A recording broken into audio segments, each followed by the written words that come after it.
नस्ला जो टावर है उसको गिरा दिया जाए, जिस पर काम शुरू कर लिया है।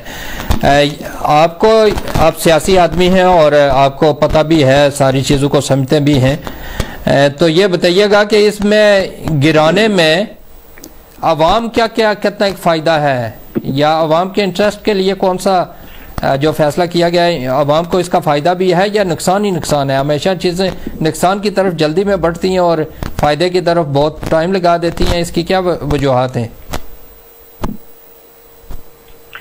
देखिए, मैं सुन रहा था हसन बख्शी भाई की भी बात है और आपके भी कमेंट्स में उसमें सुन रहा था। देखिए, इंतहाई जो बात जो जिसे कहते हैं ना कि जिसे मैं क्या लफ्ज दूं, मैं चारों को सब जुमला इस्तेमाल नहीं करूं। बहरहाल इंतहाई तवज्जो तलब बात यह है कि सुप्रीम कोर्ट ऑफ पाकिस्तान एक सो मोटो एक्शन लेता है, ना कोई इस इमारत के खिलाफ अदालत गया, ना किसी को एतराज था, ना किसी ने एतराज उठाया। बस सुप्रीम कोर्ट ऑफ पाकिस्तान ने सो मोटो एक्शन लिया और चंद ही महीने के अंदर फैसला भी सादे फरमा दिया कि इस बिल्डिंग को ही गिरा दिया जाए। और जबकि अभी मैं सुन रहा था हसन बख्शी भाई ने बड़ी मिसालें दी, पार्किंग प्लाजा की, इस्लामाबाद की, बनी गाला की, लाहौर की, वहां पर तो रेगुलराइज आप कर देते हैं। इसी तरीके से बहरिया टाउन की, वहां पर तो आप रेगुलराइज कर देते हैं। लेकिन जहां पे कराची के अवाम अपना खून पसीना जमा करके प्रॉपर्टी खरीदी, जहां पर, वहां आपने कहा बम से उड़ा दो। This is quite horrible. Karachi के लोगों को ये सोचना चाहिए कि उनके साथ ये हो क्या रहा है।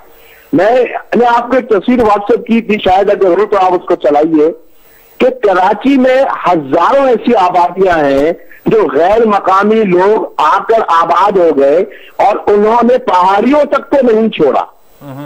पहाड़ियों के ऊपर हजारों की तादाद में घर बने हुए, जिनका कोई अलॉटमेंट ऑर्डर नहीं है, जिनका कोई जमीनी कागजात नहीं है।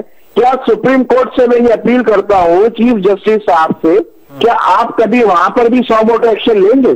आप चले गए कटी पहाड़ी, आप चले गए नॉर्थ कराची, आप चले गए ख्वाजा जुनैद नगरी की पहाड़ियों पर। ये मैं पहाड़ियों की बात इसलिए कर रहा हूं कि वहां पर तो कोई स्कीम नहीं है ना भैया। तो ये तो इंतहाई कराची के लोगों को सोचना चाहिए, एक सियासी कारकुन होने की हैसियत से हम इस पर सोच रहे हैं कि कराची के लोगों को इस पर जमा किया जाए एक जगह और इस पर बात की जाए कि ये कराची पे बात आती है, चाहे वो आपका नेशनल टावर हो, चाहे वो गुजर नाला हो, चाहे वो आपका जहांगीर रोड, कैलेटन क्वार्टर, मार्टिन क्वार्टर हो, वहां तो अंधाधुंध आप लोगों को मारते हैं और घर गिराने के ऑर्डर करते हैं।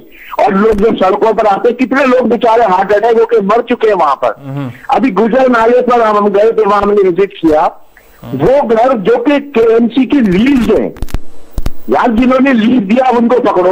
इसी तरीके से नेशनल टावर की एनओसी है, जिन लोगों ने इसका एनओसी दी, जो भी लोगों ने कानूनी कार्रवाई पूरी की नहीं की, उनके पास एनओसी मौजूद है, तब जाके तो नेशनल टावर बना। आपने क्या अभी तक भी किसी के एक जिम्मेदार को पकड़ा?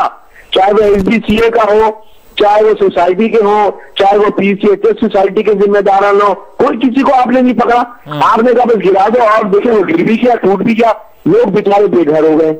तो ये तो बहुत ही कराची के लिए अफसोसनाक मरहला है।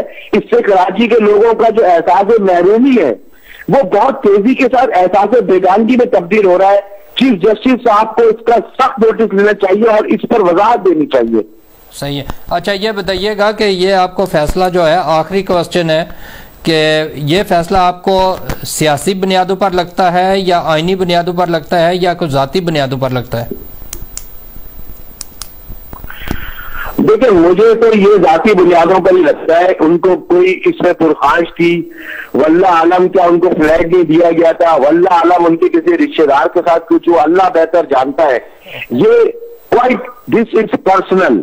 सो मोटो एक्शन लेना और एक्शन लेने के बाद चीफ मिनिस्टर से लेकर आप कराची के कमिश्नर तक को बुलाकर कटघरे में खड़ा कर दें और उनको आप जो है वो सरजनिश करें और तौहीन अदालत की सजाओं से डराएं, तो दिस इज क्वाइट पर्सनल। ये कोई मुझे जाती मसला लगता है, मैं तो साफ बात कहता हूँ। बहुत शुक्रिया जनाब सैयद शाहिद पाशा साहब।